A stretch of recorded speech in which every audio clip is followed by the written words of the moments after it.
I think it's needless to say that Shadow Generations is a great game. Amazing even. Things were looking up, but none of us expected the game to be that good. I mean, not only is this the best critically received 3D Sonic game since the original generations, not only did it sell 1 million copies within the first day of release, but everyone everywhere is playing and enjoying Sonic the Hedgehog. And it's a Shadow game no less. Who could have expected that? This game is surely going to become a fan favorite, and what better way to celebrate than to rank all the game stages? We will be ranking every major stage in the game, and I will be combining both acts of each zone together. That way we can talk about the zones as a whole package. With all that out of the way, you ready? Cause here we go! The Space Colony arc is the perfect first level for Shadow. Not only is it a perfect adaptation of the SA2 level in the boost, but provides a great opportunity for the player to learn how to use Shadow's mechanics, like Chaos Control and Chaos Spear. Going inside of the arc and seeing it open up was such a treat. This level is very big while still having that tight boost design Sonic is known for. That applies to Act 2 even more so. Act 2 may be 2D, but it feels so expansive. You can beat the level in so many different ways thanks to Shadow's abilities. And the cherry on top is the spectacle to gameplay ratio. It's seamless. You'd figure this is some Insomniac game. This is how you do spectacle in 3D Sonic. The levels feel like a roller coaster. S tier.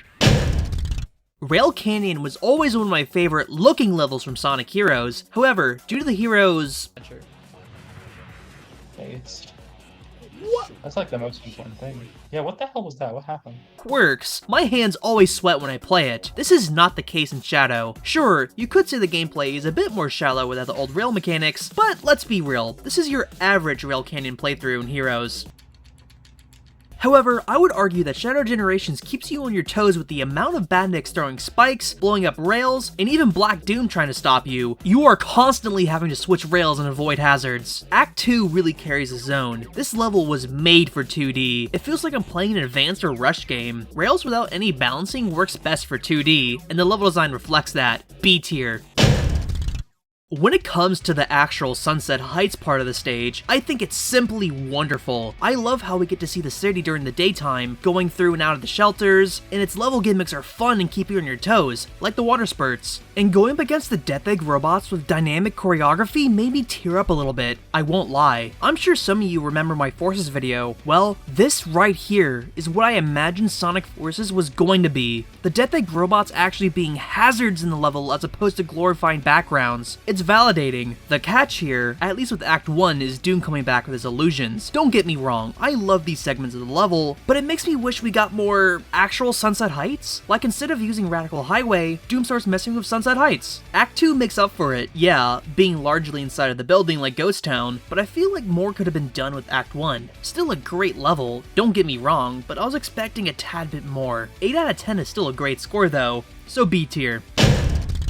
Kingdom Valley was always one of my favorite Sonic levels of all time, even in the original 06. Its level design and themes were just that good, and I'm so happy to say that this applies to Shadow's Kingdom Valley tenfold, and is way better than his version of 06. This level really shines with its sprawling paths. And no, I'm not talking about forces where alternate paths were there just for the sake of it. In Kingdom Valley, you can run on the wall, stomp on the rope, be rewarded by doing some tricky homing attacks. There's a new path almost at every turn. Even after replaying the level a bunch of times, I still discover new stuff. For example, I just learned you can use the Chaos Control during the Surf segment and Doom Blast this enemy to reach an even higher part of the stage. I found that so cool. This game will have me finding new stuff for years down the road. Act 2 is also just as good. Makes good use out of the Doom Blast and Chaos Control. Don't want to get crushed by these platforms. Not to mention, this stage looks gorgeous. The lighting is incredible, water effects look crisp and breathtaking, sharing through the stained glass gave me the fuzzies. Needless to say, this stage gets S tier, baby!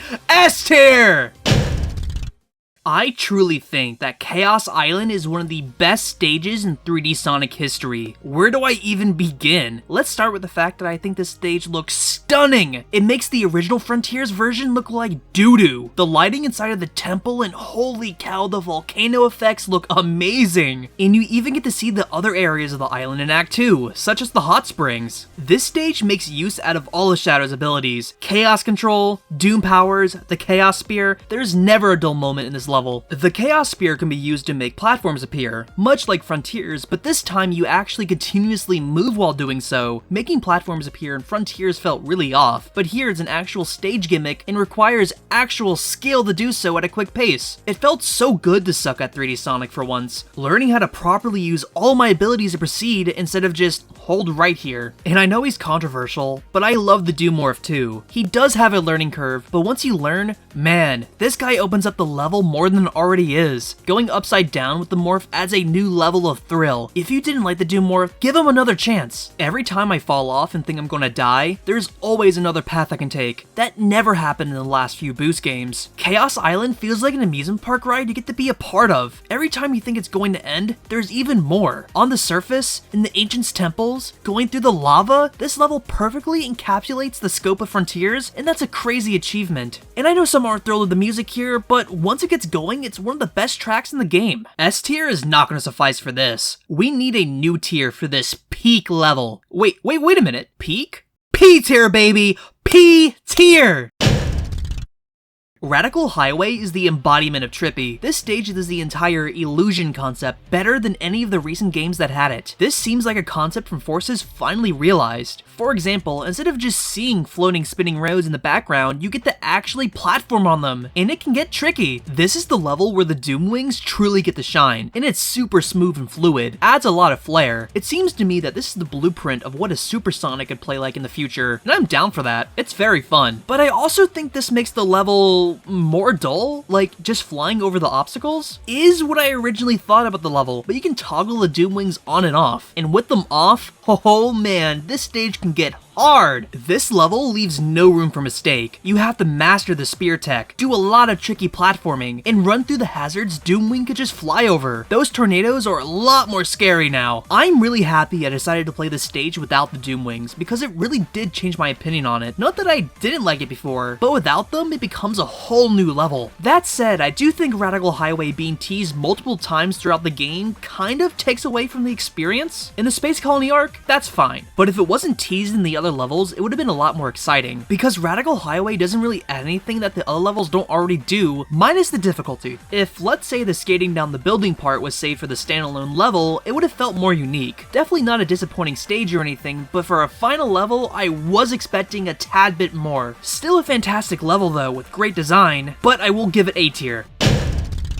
Man, I know all of my videos as of late have been me gushing about this game, but it really is just that good. Seriously, if you haven't picked up this game yet, please do so. It's one of the best 3D Sonics to date. The amount of love this game is getting is crazy. It's selling like hotcakes. People I never expected to praise Sonic are loving it. This is truly the Sonic Renaissance we have been hoping for years. How would you rank these stages? I'd love to know. Also, do you like Sonic? Wait a minute. I should do Sonic stages next time. Good idea.